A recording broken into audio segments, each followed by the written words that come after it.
Welcome to the Page of Our Lives podcast. I'm one of your hosts, Leslie Stewart. Each week, my co-host and dear friend, Paige Evanson, and I take a page from our own lives or the life of an inspiring friend and give you the Cliff's Notes. On today's show, Paige and I interview Rachael Mitchell. Rachael is a wife, mom, and freelance writer from the Pacific Northwest who in 2019 embarked on a journey to show gratitude to 40 people in her life in honor of her 40th birthday. What began as a project for herself has now become a book that Rachael has written called The Birthday Project.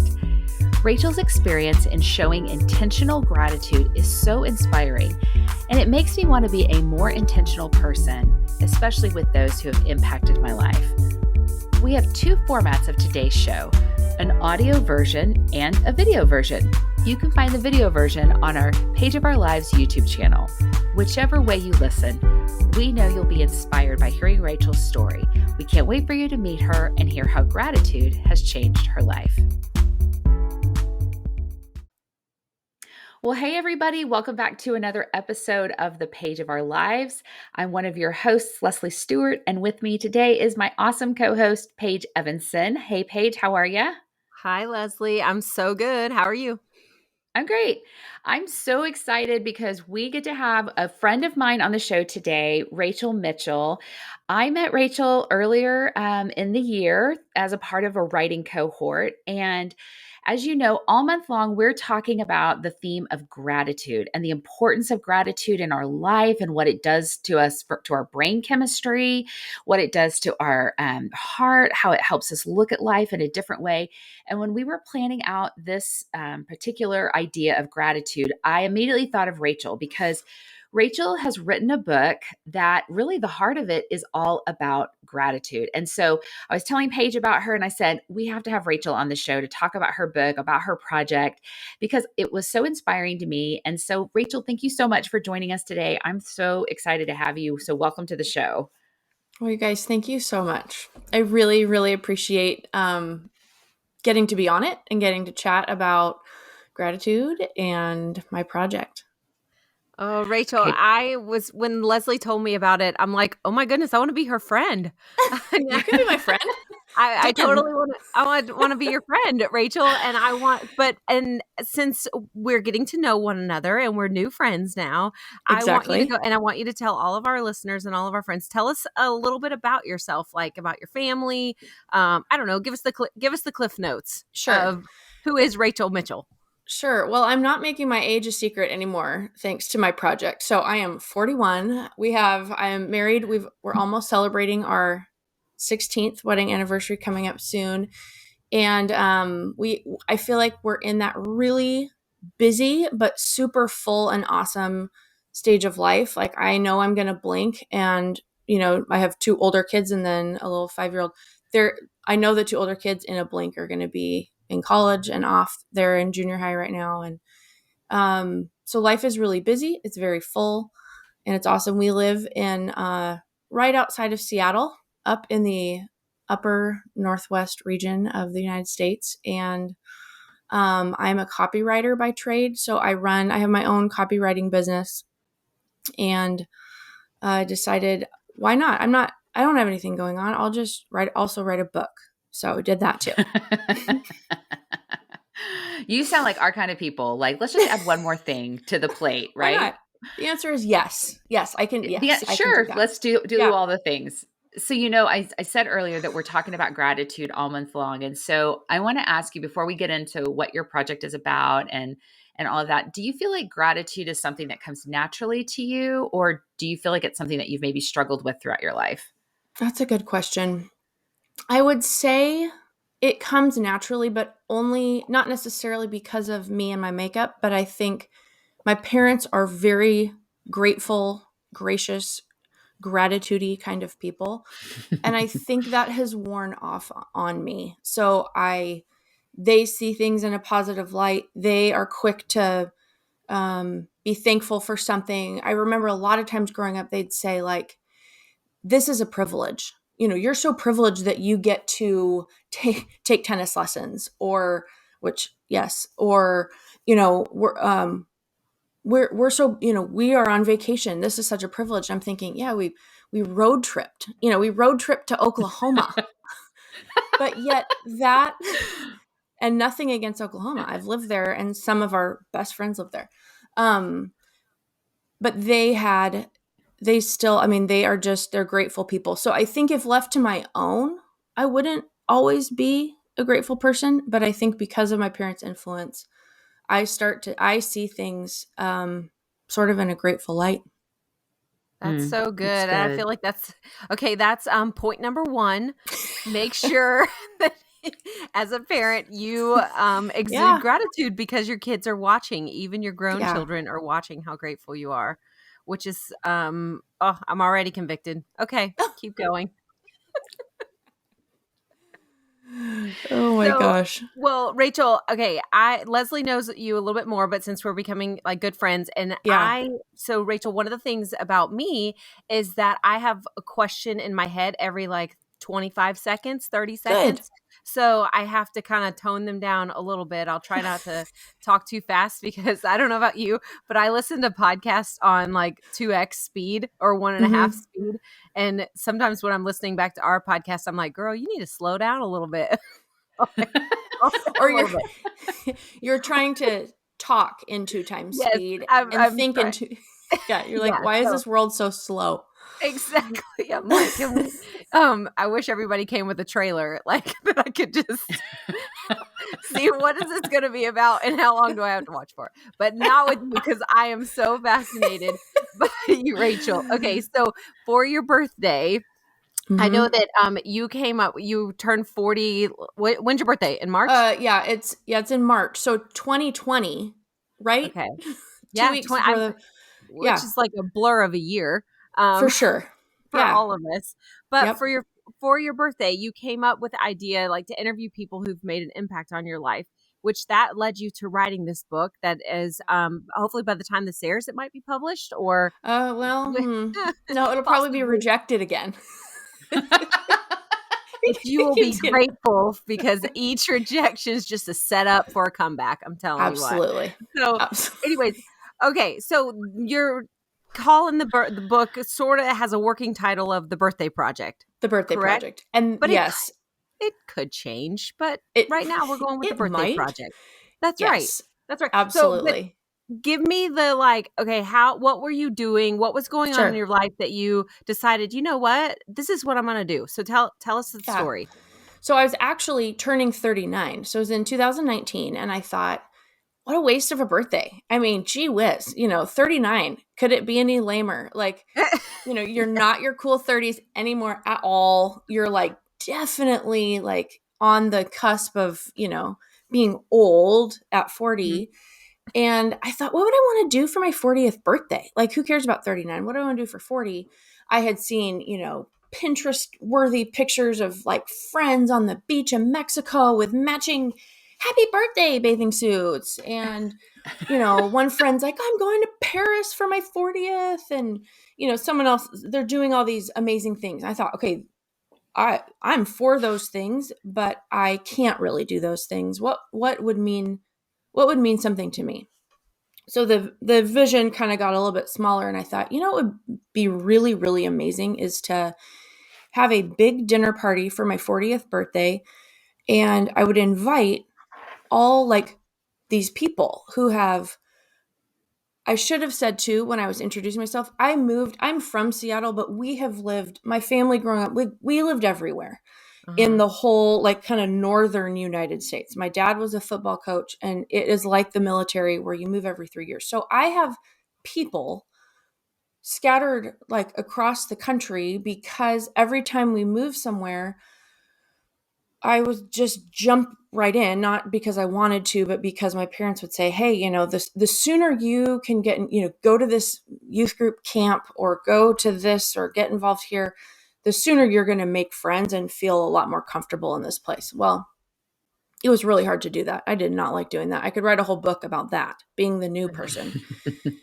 But I did. And so now I have people in all these places who generously poured into me. And gave me of their time and resources and energy to just be a friend or a mentor or just have conversations with me. So when I thought about my dinner party, I thought of all these people in all these places, and I'm like, that'd be amazing. And it was interesting because as I was imagining like cleaning up from my dinner, I was disappointed. And I was like, whoa, wait, why? Like, why am I feeling disappointed? This is like my epic 40th birthday celebration. And I thought, I'm disappointed because, like, say someone couldn't come, or like it's a lot to ask for. Like, I have a favorite college professor from Chicago, and like, I'm like, that's awkward. Like, he's not going to fly out for a random student's 40th birthday. And I'm like, like, I don't know. Like, that's kind of weird. So then my dinner party sort of got awkward. And I thought, if there was like, say, even a good friend here in Seattle who I invited and then she couldn't come, I'm like, I would be so disappointed. And I thought, dude, okay, well then what am I going to do to celebrate my 40th birthday? And it like hit me. I was like, well, there's no stopping me. I can still have these conversations. Cause I even thought, like, at a dinner party with, say 50 people, you can't actually have a conversation with each Right. one of those people. So I thought, that's it. I'm going to make the list. I'm going to go and have these conversations with every single person on this list. And I'm like, whoa, like, could I actually do that? I'm like, what's holding me back? And so I did. I made a list. I wrote a letter and sent it. It was the same letter to every single person. And I decided I'm going to organize this and ask the same 3 questions to every single person and see what happens. I was not expecting then to write a book about this, because this project was just for me. It was a chance to say, I am grateful for you. Here is how you've impacted me. Here's how you sort of live on in what I'm doing today. And I'm so thankful for your impact in my life. And here's how you impacted me. Oh, okay. So what are the 3 Wow. questions? We need to know. They're nothing like fancy or magical, but they ended up creating magical responses. The first one was, what books should I read?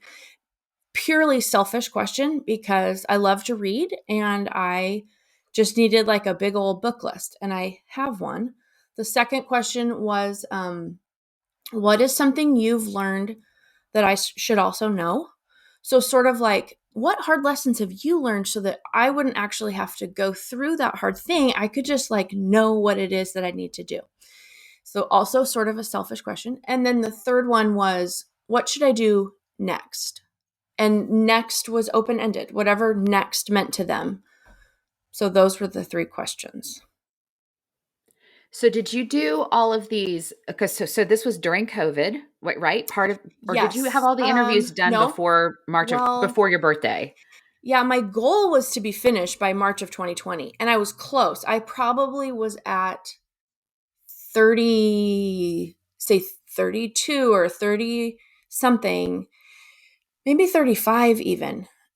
And I finished in December of 2020. It took that long because I really didn't want, if I didn't have to, I didn't want to do it over Zoom. I really wanted to meet face to face. So it included getting on an airplane and traveling to Minnesota and Chicago.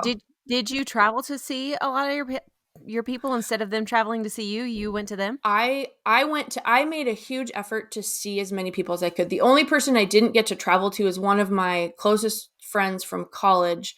They lived in Florida, and I had like just seen her. So it was like I couldn't justify another flight out. But to be honest, and I interviewed she and her husband. They're good friends, and it was great, but it would have been even better in person. In person was the key to all of them, I think. Oh, that's so good. Are there questions that you wished you would have added to ask the people? That's a really good question. I don't actually think so. I really was satisfied with the questions I asked, and I've never thought like, I should have asked this. Probably because the questions were within a conversation, and so I probably did ask more questions, but it was nice to kind of have the conversation structured around those 3 questions. We talked at length about tons of different things. But I think the questions were, I liked I liked them throughout. I still like them. And I felt like they gave good structure to the conversations. So at what point did you say, I think this could be a book versus just my personal 40th birthday project? Yeah. A couple people early on who I interviewed said, like, this whole thing, like this experience is kind of amazing. Like, you should write a book about this. You should tell people, what you've done. And I thought, oh, it sounds weird, like a weird book. And then but I kept thinking about it and thinking about it. And then the kicker was when I was meeting with my college professor. I went and visited him at Wheaton. I went to Wheaton College, and he said, this is a book, right? And I like, I shouldn't say I idolize him because I know that's wrong, but I think so highly of him and I admire him, and I learned so much from him in college that when he said it, I was like, done. If he thinks it's a book, this is a book, people. This is happening. Bam. It's the birthday gift that keeps on giving. Absolutely. So I know that you are with a literary agent now, and your proposal's being shopped around to various publishers. So we will be praying that at some point this becomes an tangible something that all of us have the opportunity to experience. But I would love to hear from you about some of the interviews that you did. What was some of the best advice or most memorable advice that you received?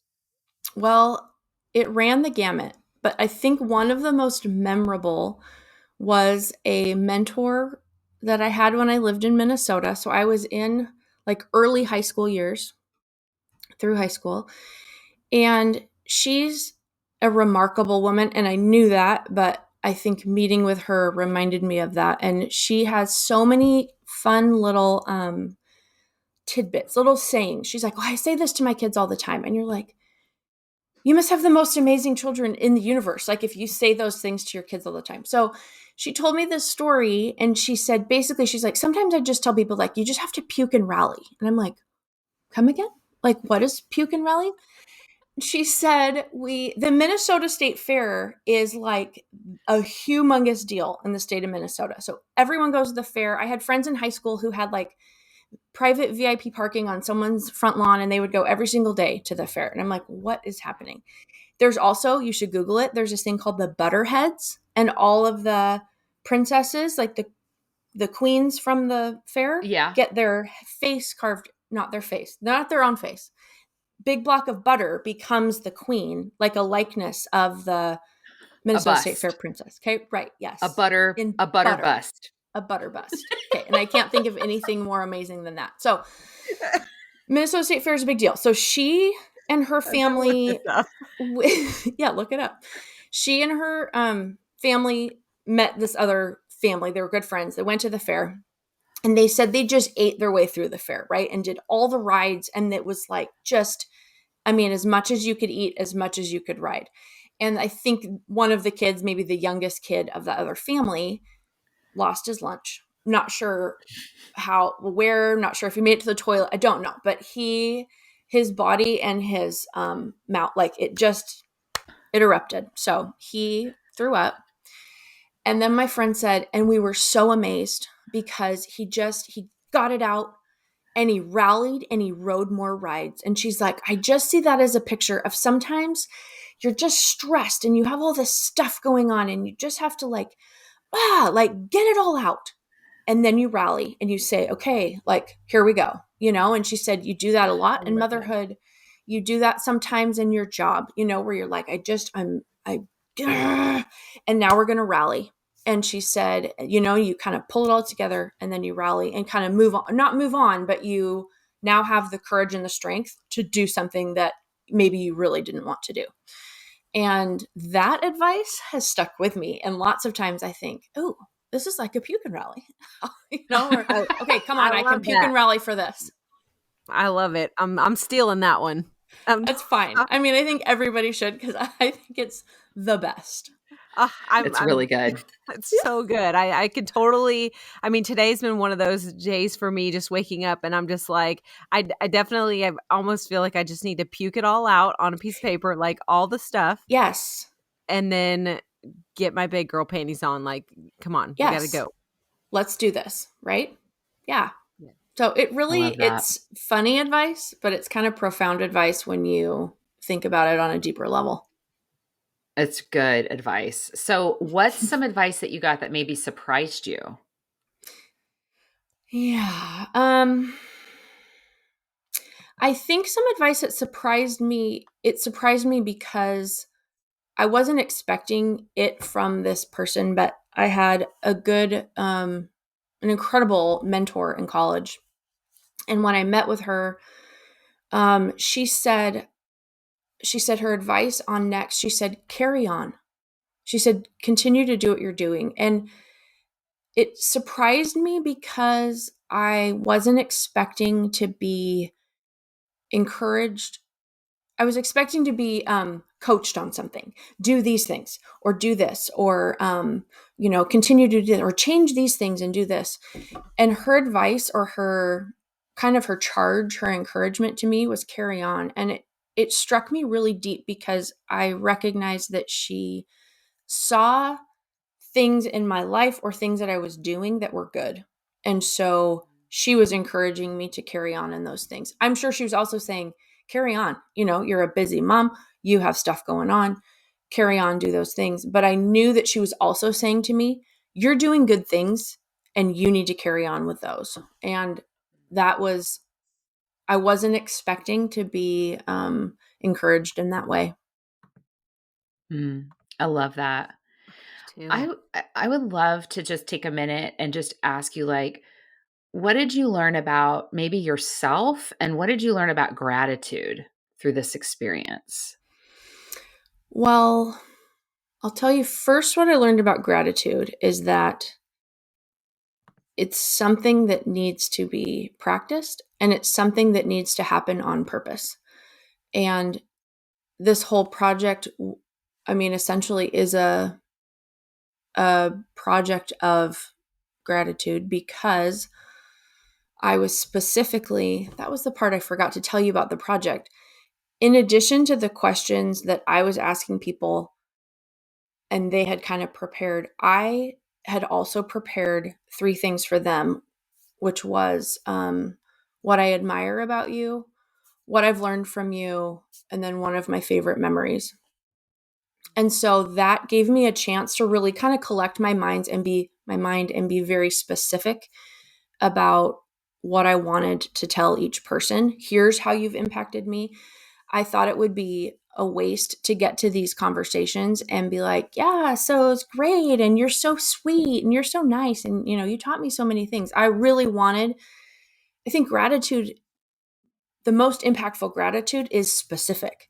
So to be able to say, you impacted me because I had no friends when I first moved here, and you didn't seem to care that I didn't have any friends and I didn't know what was going on. And you just swept me up and you invited me to everything.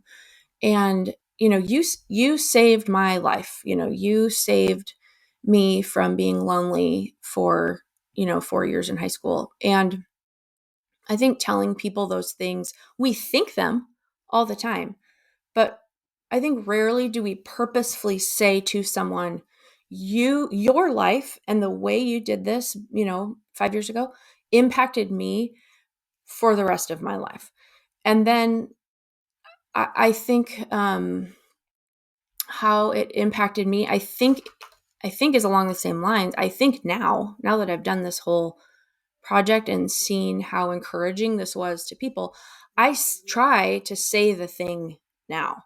So when I think of, I'm seeing someone and I see them, I try to say, like, I'm so thankful for you. You are, a spectacular friend to me, or you have been such an encouragement, or I love the way you, speak to your kids, or I love the way, that you are so dedicated to your husband, or whatever. I mean, I just try to say it now instead of just think it.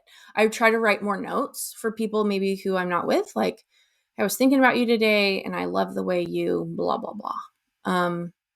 So I think I think that would be it. It was really, I didn't expect to be so satisfied. The project itself was very satisfying to see those people and to tell them the things I've always wanted to tell them. It carried with it a really deep level of satisfaction. I love that, Rachel. I feel like we should have given like a trigger warning, like you're going to need a pen and paper with this interview because there's so many great little nuggets of wisdom. I cannot wait to have like a hard copy of this because Oh, I like seriously, because they're just things that we think about all the time. Yeah, I'm thankful for you in this regard, and and unless it's their like their own birthday, with right. Facebook or Instagram, you don't necessarily send the text right away. Hey, I'm very grateful for you. And I love that you said how the most impactful gratitude is specific, and to really be specific with people. Hey, I really appreciate that you did XYZ for me. I Yep. love that. Was there like a common theme that you found with advice that people gave you? Not really. And No, everybody. and really that was sort of the fun of it, is every conversation was totally different. And did not anticipate any of the answers I got. I mean, obviously I know these people, so I could tell like this will be a fun conversation. This will be Mhm. lighthearted. But even that, I mean, there were tears shed, there were confessions made, there were very strong charges. One of my friends, she taught me about, I always get it wrong, HTW. Have you heard of hot tide water to clean your counters? Oh my Um, No, gosh. never. okay. So Okay, have I you do heard of know it, Paige? about sort of. I follow an account called Go Clean Co, and they recommend Tide and bleach. But they Okay. don't. I don't think I've read about like hot Tide water, but I do use Tide, powdered Tide, not the liquid Tide, Yes. but the powdered Tide. Yes. Okay. I think it might be the same person. She's like obsessed. And we had our conversation, and sitting by my thing was this little jar. And I'm like, what is this? Right? She's like, this is hot Tide water. And she gave me the formula, really hot water, powdered Tide. And she's like, your counters. She's like, your cuticles will, like, all of these things. So, like, I was not expecting, that was surprising. And I wasn't expecting that. And there was no theme. Like, that did not fit in with any other theme that I had gotten. But I think that was the cool part. My brother-in-law and I, we went deep on like purity culture and how it has affected us in totally different ways. And I mean, we ran the gamut, and I think that was like the thrilling part of it for me. Right. I absolutely loved getting the variety of conversation. It was so fun. I So love that. It's like nuggets of life wisdom and how to get your cabinets cleaned. Like it's everything. It's life, It's really. right. life. Yep. It's totally I all love Absolutely. that. encompassing. What Yep. would you say that you hope people will take away when they have the opportunity to read your book? That is a good question. I would hope that people would enjoy the stories, first of all, and enjoy the chapters in the book. But I would hope that people would literally like have to put the book down mid chapter and run to the phone or run to their friend's house and say, I cannot read another page of this book until I tell you the impact that you've made in my life. And 40 is very aggressive. I wouldn't necessarily recommend, I mean, you can't do 100. I mean, spend the rest of your life telling people how much you appreciate them. But how about just that one person that has impacted you that you think about all the time, but you haven't actually taken the time to track them back down and say, hey, I would love to talk to you on the phone, or I would love to Zoom with you and tell you something. And then tell them. I would hope that this would sort of spark people's desire to say real and deep things to other people. I feel like, and maybe it's dramatic to say, I feel like it could start a revolution. I mean, this is a great way to add beauty and truth and gratefulness into the world. And I think it needs a lot more of that. And I think if we're making these heart-to-heart connections with people that have meant something to us, then we really are creating something beautiful in the world.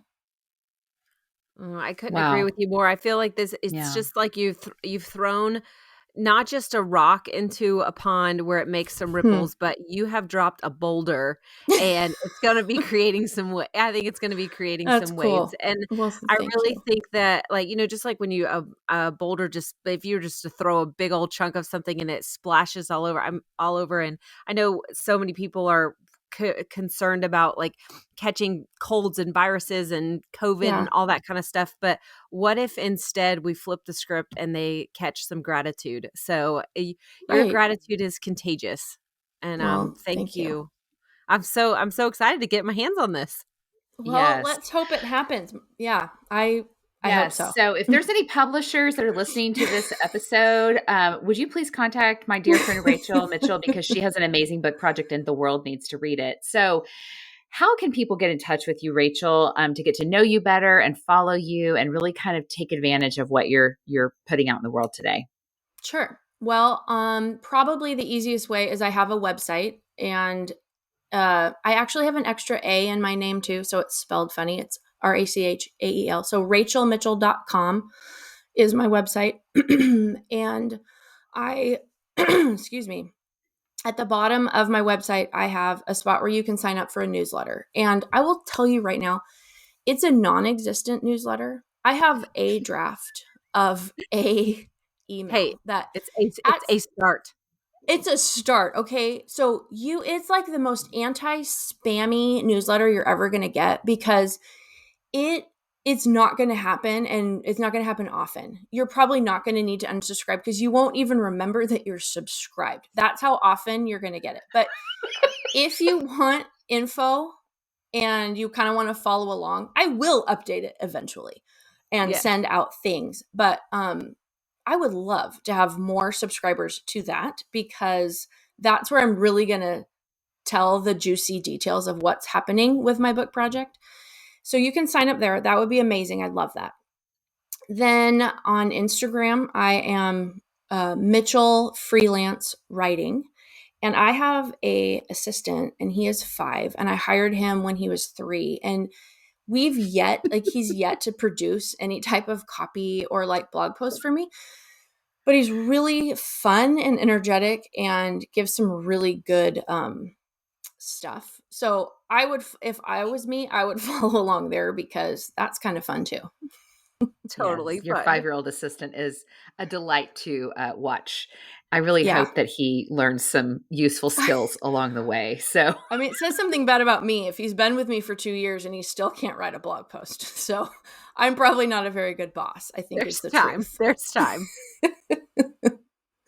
Kindergarten and first grade. Yeah, totally. Hopefully learn something there. Yes. I love it. We'll also put all the links for contacting and getting in touch with Rachael, following her on our show notes page as well for this show. So, well, Rachael, this has been a delight to have you. And I'm grateful for your friendship. I'm so grateful that you've done this.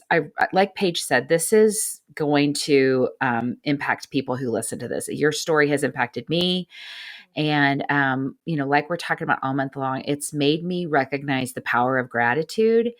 And so I'm thankful for you. So let me close by saying, Rachael, I'm thankful for you. I'm grateful that you've done this project, and I am really, really prayerful and hopeful that it has the opportunity to reach more and more people and make the kind of change in our world that we really need. So thank you so much for spending time with us today. Absolutely. Thanks for letting me be on. I really appreciate it. Oh, thanks, Rachael. You're welcome. Thank you. Okay, everybody. We will see you next time. Thanks so much for joining us for this episode of A Page of Our Lives. We'll see you soon. Bye. Well, that closes the chapter on another episode of The Page of Our Lives. Curious where to find the things we mentioned on our show? Check out our show notes. they're at our website, pageofourlivespodcast.com. If you liked today's episode, we would love for you to share it with a friend and leave a rating or a review in your podcast player. And be sure to follow along with us on Facebook or Instagram. You can find us there at Page of Our Lives Podcast. Thanks for listening, and we'll see you next time.